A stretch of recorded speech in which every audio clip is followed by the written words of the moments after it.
Hey guys, welcome to another exotic car DIY. Today we're going to be working on the e63. We're going to be addressing the exhaust. Now I got to give it to AMG. They sound really good stock.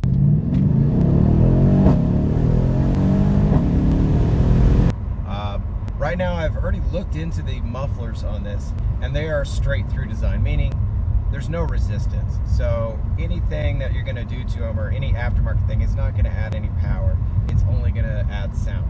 Currently on the market, I believe there's maybe 2, maybe 3 options, and they're really expensive, and the sound clips I've seen don't sound very good. I think Capristo makes one for $6,000. Right now the popular method is to simply either delete the resonator or to delete the mufflers. Both of those might be good options, but you might lose a little bit of the sound that these cars are known for, and you can see that there's no mufflers on the car, so it looks like it's been messed with. And that might bother you, it might not. For me, I wanted to remain stock looking, but just have a little bit more sound. So this is hopefully an alternative to it. The cost is free, and so I'm gonna show you how to do it, and then I got a bunch of sound clips at the end of this comparing it to before. So let me know what you think. So first thing we're gonna do, we got the car in the lift. You can do this on jack stands. And the hard part about this is it looks like it's all one piece. So we're gonna pop off these rubber clamps. I already got this one undone. Over here there's 1, 2 more, and then we're gonna remove the exhaust from here. We're gonna drop it all down.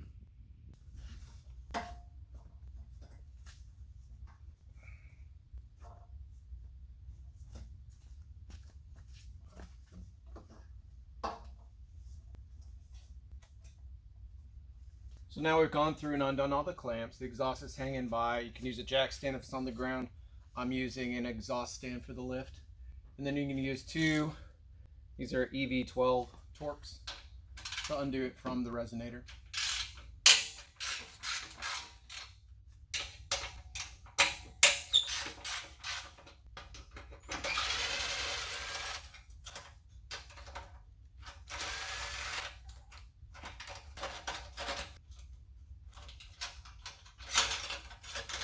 Just move the clamps back.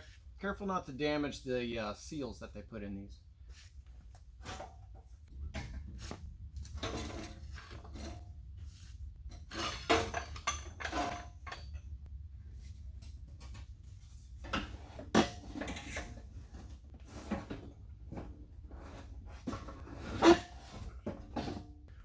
Alright, so there you go. You saw me lower it on the ground. I would guess it probably weighs about 50 pounds, which is pretty impressive for how big it is.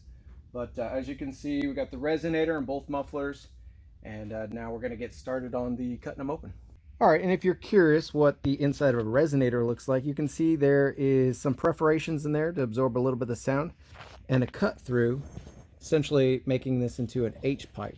A lot of people like to delete these thinking they get a lot better sound, and it does add a little bit of noise, but you know, with the amount of perforations you see in there, that's probably not a whole lot. Considering it looks like it's really long, I'd only say there's probably maybe 5 inches of perforations. So looking at my boroscope, pipe comes in here basically as this 2 3/4 inch pipe, goes straight across, and then right about here it wides off.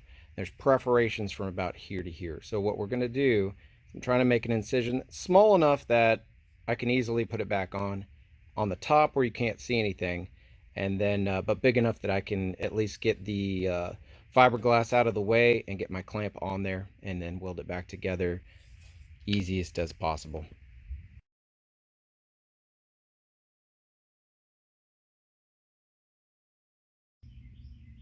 So cutting open the mufflers was actually a lot easier than I thought, but once I got this open, it kind of threw me for a little bit of a loop. What I was expecting was a fiberglass packed muffler with a pipe going through it with perforations, and the idea was to remove the fiberglass, put a stainless steel exhaust clamp over the perforations, either all of it or some of it, depending on how much sound we wanted to allow to pass, and then put the fiberglass back in. Instead, I found out something else. So there is this 6-inch can on top of that perforations. Inside this can is the fiberglass, but it's very small.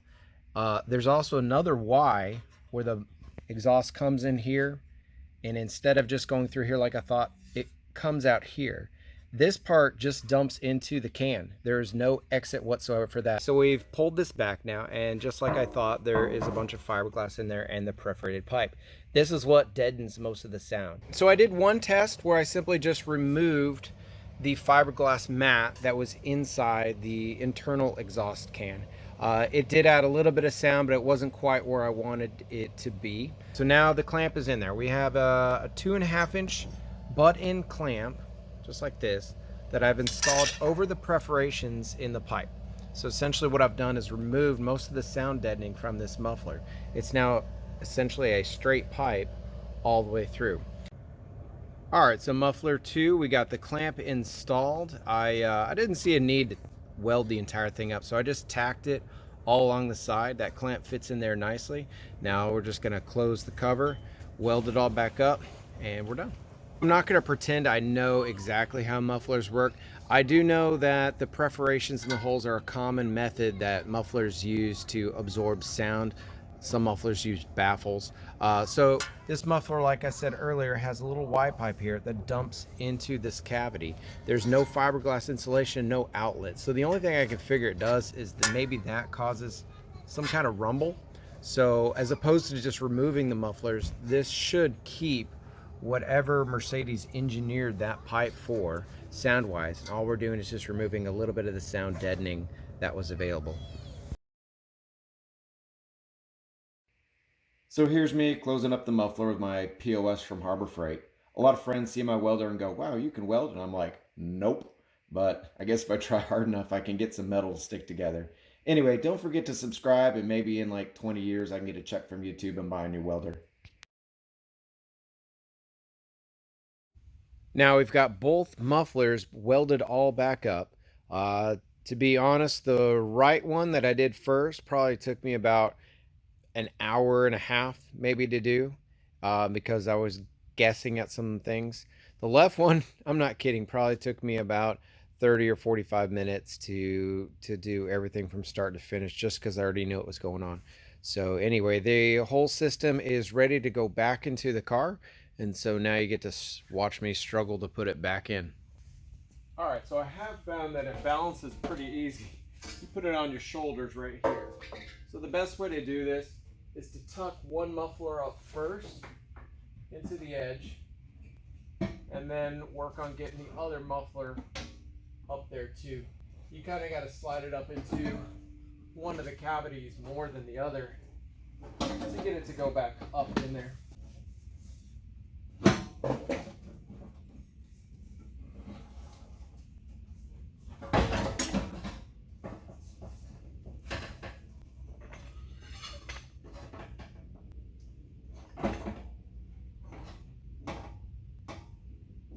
So real quick, we're going to try to slip these over their fitting. That way it won't fall in the back. And then we're going to just start putting on the clamps so the thing doesn't fall down. One thing I found is you're trying to get this to pull in tight. I used a come along strap during the test and it seemed to work really well. So I'm going to go ahead and do that again. Simply just put it on this rear clamp, and then the other one on just this subframe, maybe on crossways.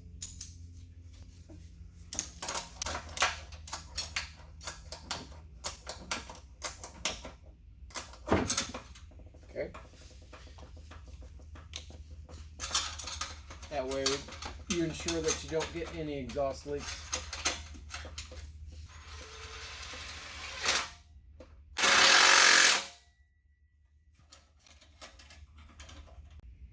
The exhaust is back on the car, and as you can see, there is no evidence that we messed with it. From all intents and purposes, it is completely factory looking.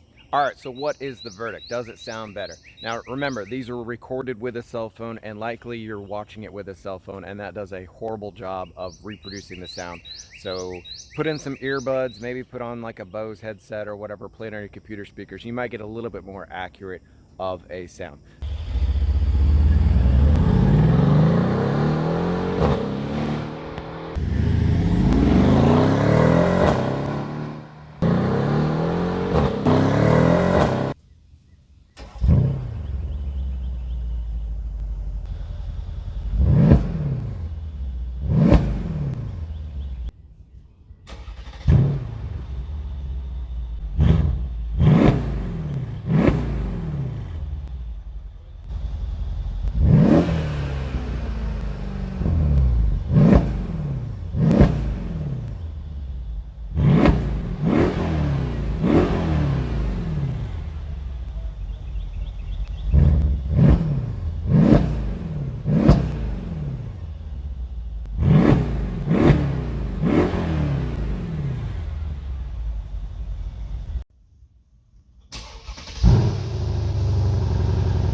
notice there are some subtle differences. I think the stock ones are a little bit more of a smooth rumble, while this one has a little bit of a raspy rumble.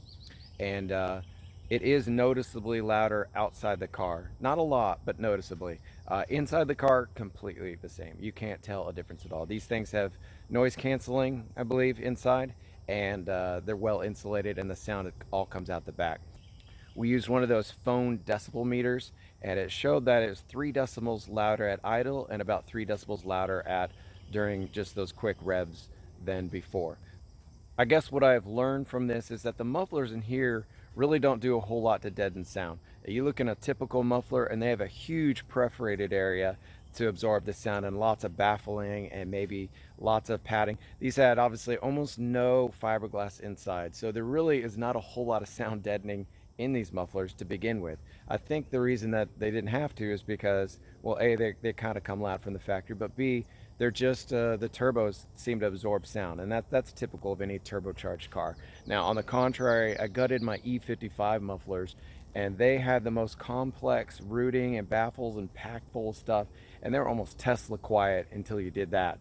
So the last part of it is it worth it? And that's got to be up to you. For me, it was worth it. I was really concerned that I would ruin the sound somehow, and that didn't happen. It does sound the same and a little bit better.